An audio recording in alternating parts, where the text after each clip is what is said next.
Hello, everyone.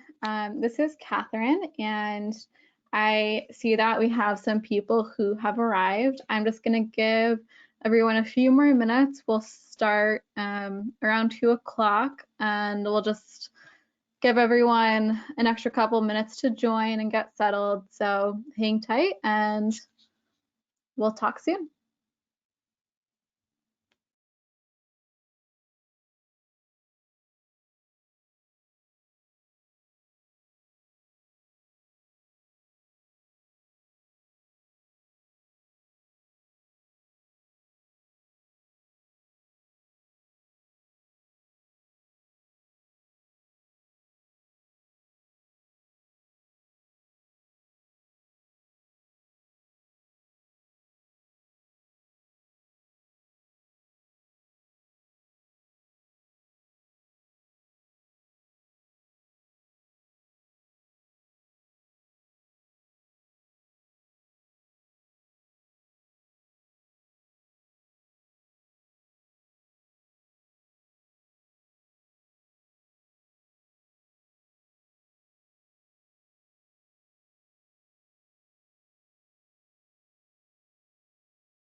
All right, hello everyone. My name is Catherine, and I want to make sure that we are not taking too much of your time. So I'm going to go ahead and get started. I'm sure a few more people will join in the next few minutes, but that's fine.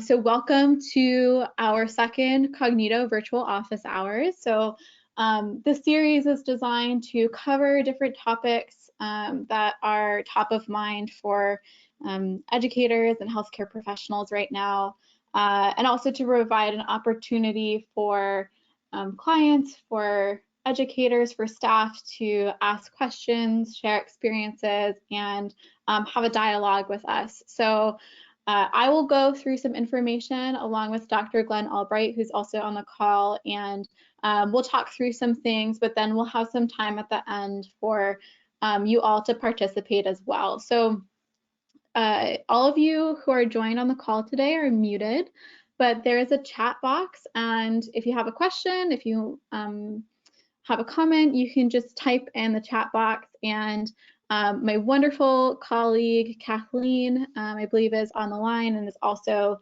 taking a look at that chat box as well. So feel free to write anything in there at any point, but we'll also have time at the end, and we'll make use of it then. So I appreciate all of you joining today on what is a beautiful sunny Tuesday afternoon here in Brooklyn, which is where I am. And today we're going to be covering student connections during this time of distance learning, which is really a challenging thing right now, and trying to make the most of those small points of connections that educators and staff have with their students. All right, so first I'll go through some of the ways that we've seen educators and staff try to continue to maintain relationships with students and families. We'll then talk about how right now during COVID-19 there is an increased risk of trauma, and how it's important to think about that in the interactions with students and families both now and when people are returning physically to the classroom. We'll talk about communication skills and motivational interviewing to keep in mind during those times of connections, ways to allow people to open up and make the most of those moments. Some questions to ask yourself, and you know, as always, there's an importance of self-care during this time. And then at the end, we'll open it up for questions and some dialogue. And also just a heads up, you know, I have a background in K-12 education, and I work primarily with K-12 districts and schools, but a lot of what we'll be talking about today covers both higher education and healthcare as well. So I tend to speak from a K-12 background, but that doesn't mean that it is only relevant to K-12. It's relevant to educators across the board. So in the office today, we have me, Catherine Moncure. I'm a client success manager. And we also have Dr. Glenn Albright, and he is the co-founder of Kognito and the director of research here. And he is also a professor at Baruch College, which is part of the City University of New York here in New York City. So I'm thrilled to have him joining us, and he's going to speak a little bit more about some of the conversational techniques that go into the Kognito simulations and the importance of those conversational techniques when trying to connect with students and families during this very stressful time. So right now, it is really difficult for educators, for teachers, for staff to connect with students and their families. But it's also extremely important to do so because everybody is under a lot of stress right now, and we want to maintain those relationships. Educators and staff have built important, trusting connections with students throughout this past school year, you know, before we all went home. And we want to maintain those relationships because students often see educators and staff as trusted adults that they can talk to for support. And it's important to maintain those relationships to remind students that they have advocates and they have resources when they return to the classroom in person as well. So even if they're not reaching out right now, even if they're not making the most of the resources that are available to them now, they may do so later once they have more face-to-face connection when students return to school. So it's important to maintain those relationships. I personally actually, my mother is a high school teacher, and she's had a lot of challenges trying to connect with her high school students right now. Some of them have completely just dropped off the map, and we never really know what's going on in a student's life. We don't know if they have to help their parents with a business during this economy. We don't know if they have to take care of their siblings or sick family members. But reaching out and letting them know that we're here is so important. So some of the ways that we've heard from you all, that we've heard from educators of how they're trying to do this is scheduling rotating one-on-one check-in calls with students. This can be easier if you have, you know, a smaller number of students that you normally connect with, but that can be really powerful. In the K-12 field especially, using phone apps or messaging services such as Edmodo, Google Classroom, and ClassDojo can be really effective in just checking in with all your students, especially also checking in with caregivers or parents of students who have needed extra support in the past. So if there's a kid that you've noticed has needed extra support, you know, maybe you've had a stronger relationship with that student or noticed some increased needs for that student when they were in your classroom, just giving a little bit more attention to them as well during this time can be really impactful. And also offering virtual office hours, kind of the way that we are doing so today, giving a time for students to, you know, come ask questions. It could be about academics, it could be about anything, and it could also be about some of the challenges that they're facing. So having just kind of that loosely structured time can be really good. You can also schedule counselor check-ins. So this could be either, mental health professionals, or it could be academic advisors in higher ed, or, people who might be scheduling a call with a student to talk about their academic goals, how they're trying to stay on track during this time. And even in those conversations, you can still check in to see how the student is doing normally, if they want to talk about that, what they're dealing with outside of just the academics, because of course those two go hand in hand.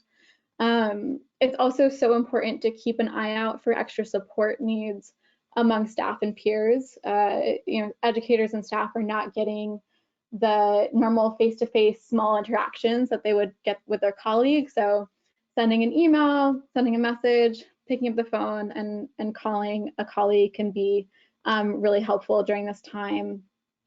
Also, a lot of institutions and school districts are doing food pickup and meals. And so if your institution or if your district is doing that, that can also be an opportunity for volunteers to just say hi to kids, have a conversation with parents. That can increase that relationship as well. And then it's also very important to increase communication with staff who work with students with disabilities. So in the K-12 world, this could be IEP and 504 coordinators and parents, but of course that extends to higher ed and healthcare as well, because those students may be at increased risk due to accessibility and learning challenges. So these are just some of the ways that we've heard from our clients, from educators that we work with, and how they're trying to, keep those relationships alive and continue to keep in touch with their students. So I'm now going to turn it over to Glenn, because right now we know that during this pandemic there is an increased risk of trauma in students and families. There's so many psychological impacts of this, economic impacts. And one of the ways that can manifest is in adverse childhood experiences. So I will let Glenn take it away in explaining what that looks like. Thank you very much, and thanks everyone for attending. Adverse childhood experiences are traumatic events that occur between the ages of 0 and 18. It is a 10-item scale where you have yes or no answers, and it is validated.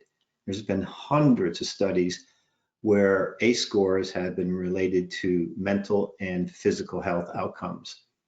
And so these 10 items addressed things that happen in your family, the first 18 years of life. Like, was there a divorce? Did a significant other die? Was an individual in your home in jail or prison? Did someone die by suicide? Or did someone hit you so much or so hard where it left a mark? Or was there an individual that experienced drug problems in the house? Or did you witness violence and food scarcity? So these and other events are logged in as occurring within the first 18 years of life. And what is really very, very sad is that like over 50% of ACEs occur in the first 5 years of life. So you have events occurring that have an impact on students throughout the rest of their lives in terms of, their ability, if they have a high ACE, their ability to stay focused, or an impact on what we call executive functioning, which is the ability to plan, to strategize, and also increases their risk of depression, anxiety, not to mention all the physical health problems that can occur just as a result of having these early ACEs. And the other thing that's really sobering here is that something like 30% of ACEs occur between birth and the first year of life. This is astounding. This is where a baby is experiencing abuse, if you will, where it's pre-verbal. They can't even talk about it. All they can do is have their bodies tense up and understand that the world is not a safe place to live in. And being that the brain is continually developing and laying down new cells at huge rates, that it impacts them for the rest of their lives, or it certainly can. Next slide, please.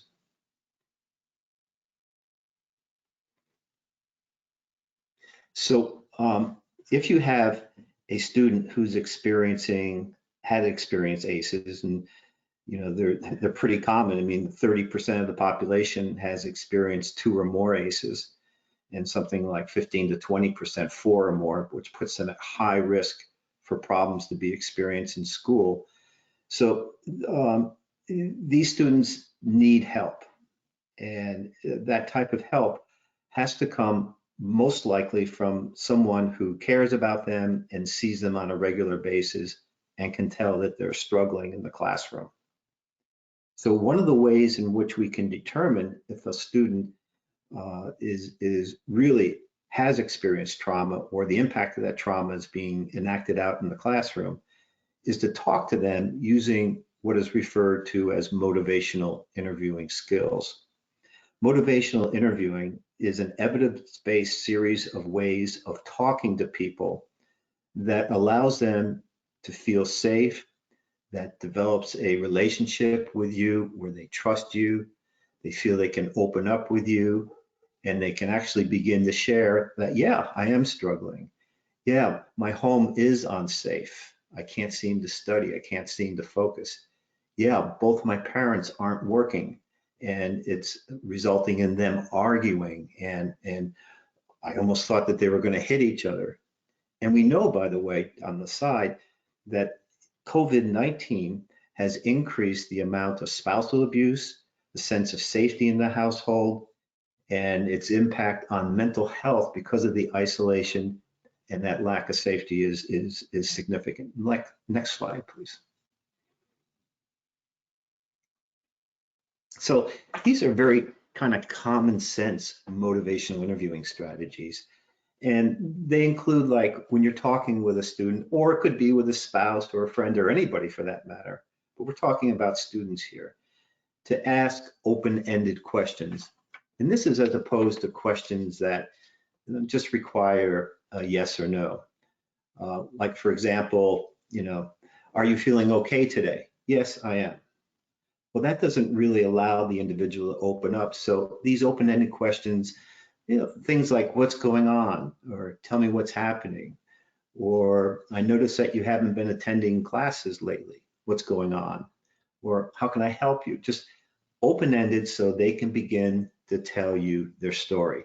And if they feel safe, if they feel like you're going to understand them, you're not going to judge them, then they're going to be opening up and really appreciate an ability just to talk to you, to verbalize their story. And in many cases, they haven't been able to do so at all with anyone. And then the A stands for affirmations. And that's kind of like really appreciating the fact that they're opening up to you. I really appreciate you coming in and talk to me. Or, that's a great question. Or, it's really hard to talk about these things, and I know it. And it's really courageous that you're telling me about these things going on. Or, you're doing a really great job in handling this, just affirming them. And we know when you affirm, they're going to continue to talk, continue to open up. And then the reflect, or reflective listening, it involves almost like summarizing, but not quite. So summarizing is like an overall impression about what the student is saying. When you reflect, it's kind of like in the moment. So you're making statements like, so you feel like whatever, or it sounds like, so you're reflecting back what they're saying. And in some cases, it could be just rephrasing or repeating exactly what they said to you. And then they know that you're listening to them, and they're likely to share more and more. Or you can paraphrase what they're saying back to them, which means you're kind of putting your own meaning into it. You're kind of bringing them to maybe another level of understanding. And then you can also reflect back with emotions, like, it sounds like you're really frustrated, or it sounds a little bit like, you're scared. And reflecting back like this allows you to kind of or allows them to be able to dive a little deeper into this. And lastly, the summary is just kind of overall what you're saying. It can be like, so let me understand this. This is what you're saying, or is this accurate? Do I understand this correctly?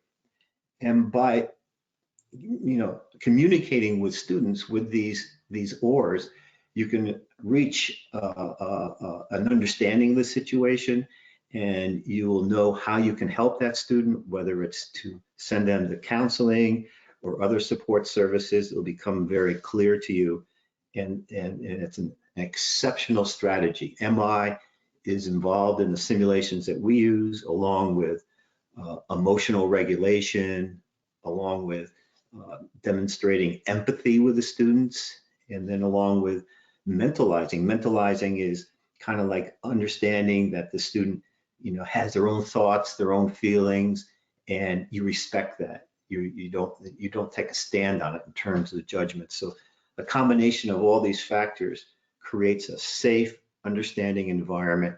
Students will open up, whether they're K-12 or higher ed, and share with you what's going on in their lives and give you an opportunity to truly help them. That's it. All right, thank you so much, Glenn. So as Dr. Glenn Albright mentioned, motivational interviewing can be really powerful in helping students to open up and, as we emphasize in all of our simulations, get the help that they need when they're going through psychological distress or something, really stressful in their lives.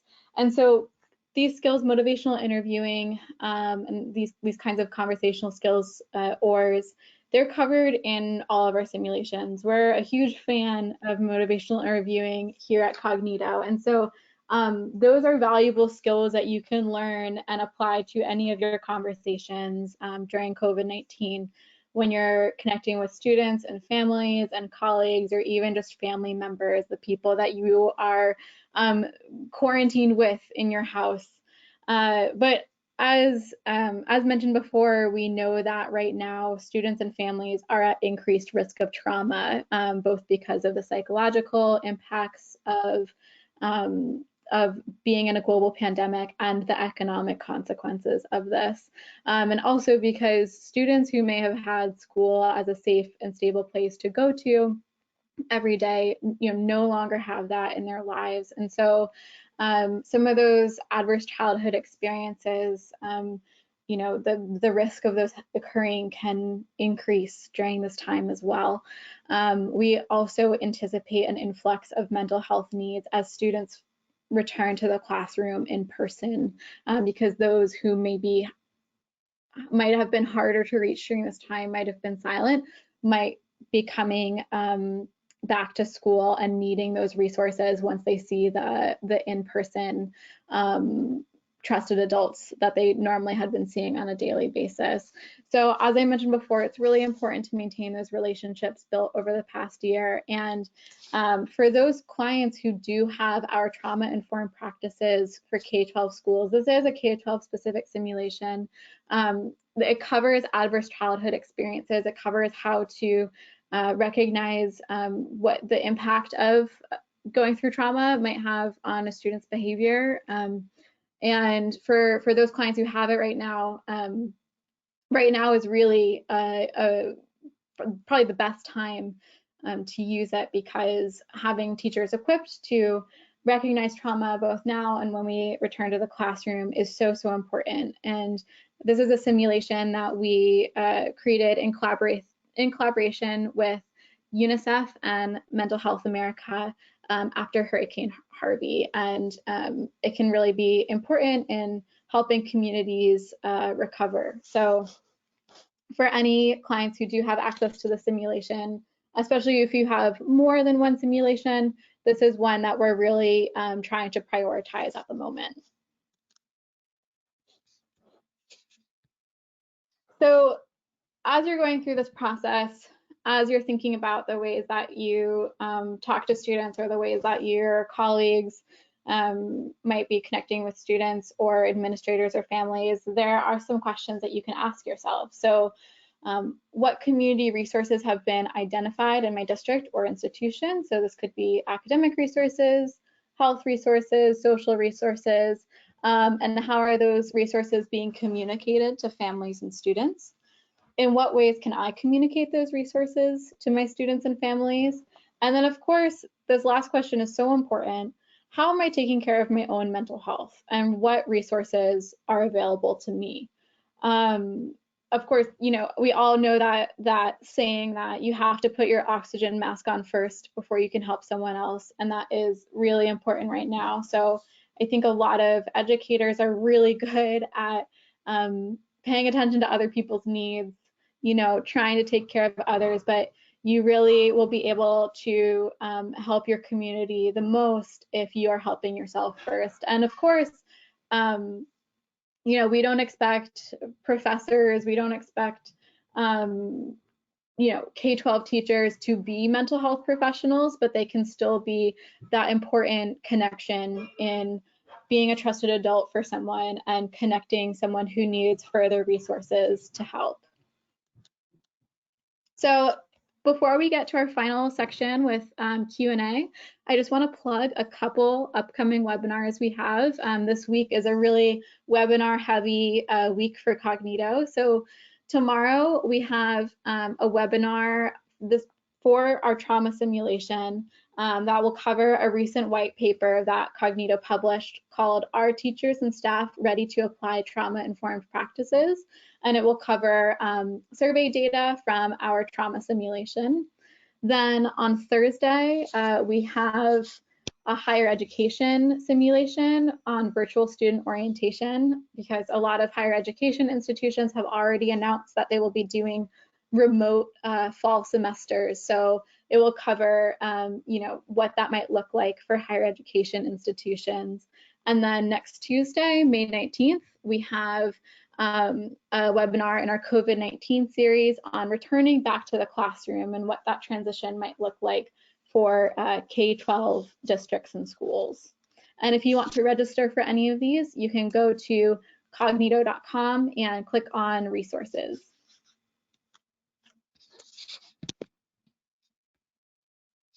All right, so I'm now going to take this time to have a little bit more interaction with any participants who feel comfortable. I'm going to pause for 2 minutes and allow anyone who wants to think about this question that I have here. So what are some of the challenges in connecting with students that you have faced, and how have you dealt with those challenges? And if you want to answer that question, if you want to share any experiences you have, if you want to ask a question to me and Glenn, you're more than welcome to do that. So I am going to put 2 minutes on the timer and give you all a moment to think.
Okay, I don't see any questions or any comments at this time. I will stick around for a few more minutes in case anyone wants to ask anything. Something else that you can do is, if any of you would like to talk to your client success managers individually, you can go to the link that's at the bottom of this page, tinyurl.com/client success office, and we all have our calendars up there, and you can schedule a time with any of us if you want to talk about anything. It can be your implementation, it can be challenges you might be facing during this time. So that's an open invitation for anyone to talk to your individual CSM. And I hope everyone has a great rest of their Tuesday, and I'll stick around for just a few more minutes. And then, yeah, I hope that you all are staying safe and taking care during this time as well.